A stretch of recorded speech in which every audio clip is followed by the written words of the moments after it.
Assalamualaikum warahmatullahi wabarakatuh.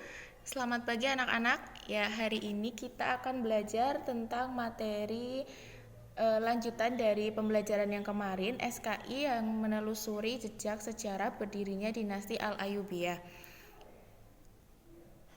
Hari ini kita akan melanjutkan pembahasan ke bagian yang C dan D, yaitu penguasa Al-Ayyubiyah terkenal Salahuddin Al-Ayyubi, dan yang D keteladanan Salahuddin Al-Ayyubi. Biografi Salahuddin Al-Ayyubi. Nama lengkapnya Salahuddin Yusuf Al-Ayyubi Abdul Muzaffar Yusuf bin Najmuddin bin Ayyub. Salahuddin Al-Ayyubi berasal dari bangsa Kurdi.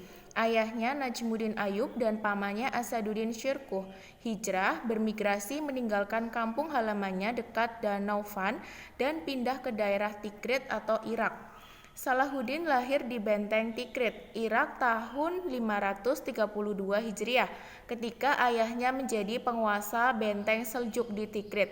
Saat itu, baik ayah maupun pamannya mengabdi kepada Imaduddin Zanki, gubernur Seljuk, untuk kota Mosul, Irak. Ketika Imaduddin berhasil merebut wilayah Baalbek, Lebanon tahun 534 Hijriah, Najmuddin Ayyub, ayah Salahuddin, diangkat menjadi gubernur Baalbek dan menjadi pembantu dekat Raja Suriah, Nuruddin Mahmud. Pendidikan masa kecilnya, Salahuddin dididik ayahnya untuk menguasai sastra, ilmu kalam, menghafal Al-Quran, dan ilmu hadis di madrasah. Dalam buku-buku sejarah dituturkan bahwa cita-cita awal Salahuddin ialah menjadi orang yang ahli di bidang ilmu agama Islam atau ulama. Ia senang berdiskusi tentang ilmu kalam, Al-Quran, fikih, dan hadis. Dunia kemiliteran semakin diagrapi setelah Sultan Nuruddin menempatkan ayahnya sebagai kepala divisi milisi di Damaskus pada umur 26 tahun. Salahuddin bergabung dengan pasukan pamannya Asaduddin Syirkuh dalam memimpin pasukan muslimin ke Mesir atas tugas dari Gubernur Suriah, Nuruddin Zanki, untuk membantu Perdana Menteri dinasti Fatimiyah.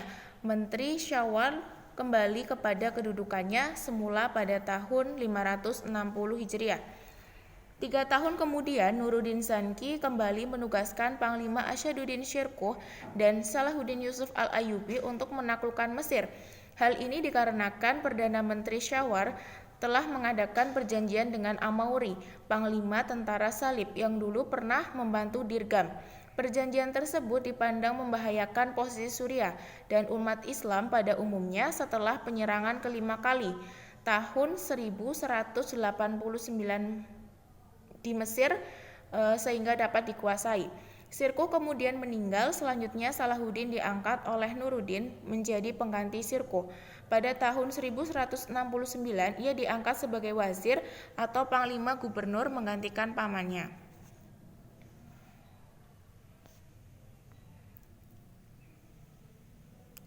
Salahuddin semakin menunjukkan kepiawaiannya dalam kepemimpinan. Ia mampu melakukan mobilisasi dan reorganisasi pasukan-pasukan dan perekonomian di Mesir, terutama untuk menghadapi kemungkinan serbuan bala tentara salib. Berkali-kali serangan pasukan salib ke Mesir dapat dipatahkan, akan tetapi keberhasilan Salahuddin dalam memimpin Mesir mengakibatkan Nuruddin merasa khawatir tersaingi. Akibatnya hubungan mereka memburuk. Tahun 1175, Nuruddin mengirimkan pasukan untuk menaklukkan Mesir, tetapi Nuruddin meninggal saat armadanya sedang dalam perjalanan. Akhirnya penyerangan dibatalkan. Tumpuk kekuasaan diserahkan kepada putranya yang masih sangat muda. 3 tahun kemudian, ia menjadi penguasa Mesir dan Syria menggantikan Sultan Nuruddin yang wafat. Suksesi yang ia lakukan sangat terhormat, yaitu dengan menikahi janda mendiang sultan demi menghormati keluarga dinasti sebelumnya.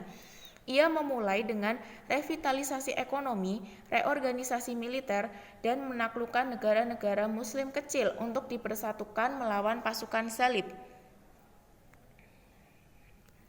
Impian bersatunya bangsa muslim tercapai setelah tanggal September Tahun 1174, Salahuddin berhasil menundukkan dinasti Fatimiyah di Mesir untuk patuh pada kekhalifahan Abbasiyah di Baghdad.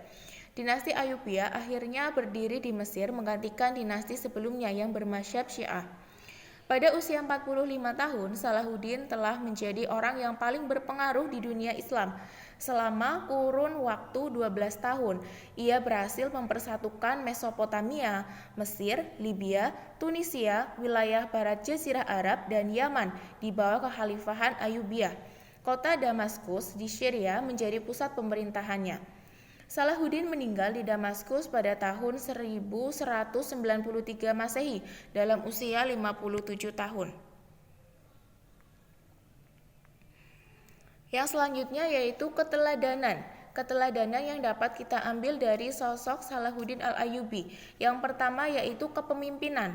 Selain Salahuddin itu merupakan salah seorang sultan yang memiliki kemampuan memimpin, dibuktikan dengan caranya dalam memilih para wazir. Salahuddin mengangkat para pembantunya atau wazir orang-orang yang cerdas dan terdidik di antaranya Al-Qadi Al-Fadil dan Al-Khatib Al-Isfahani. Sementara itu, sekretaris pribadinya bernama Baharuddin bin Shaddad yang kemudian dikenal sebagai penulis biografinya. Yang kedua yaitu keperwiraan. Salahuddin Yusuf Al-Ayyubi dikenal sebagai perwira yang memiliki kecerdasan tinggi dalam bidang militer. Pada masa pemerintahannya, kekuatan militernya terkenal sangat tangguh, diperkuat oleh pasukan barbar Turki dan Afrika. Ia membangun tembok kota di Kairo dan Bukit Muqattam sebagai benteng pertahanan. Salah satu karya monumental yang disumbangkannya selama beliau menjabat sebagai sultan adalah bangunan sebuah benteng pertahanan yang diberi nama Qal'atul Jabal yang dibangun di Kairo pada tahun 1183 Masehi. Ya, demikian materi yang dapat Ibu sampaikan. Apabila ada pertanyaan, kalian dapat bertanya di grup atau bisa juga PC ke Ibu. Untuk selanjutnya, kalian akan mengerjakan tugas yang Ibu kirimkan dalam bentuk Google Form ya. Nanti linknya dibuka. Terima kasih. Wassalamualaikum warahmatullahi wabarakatuh.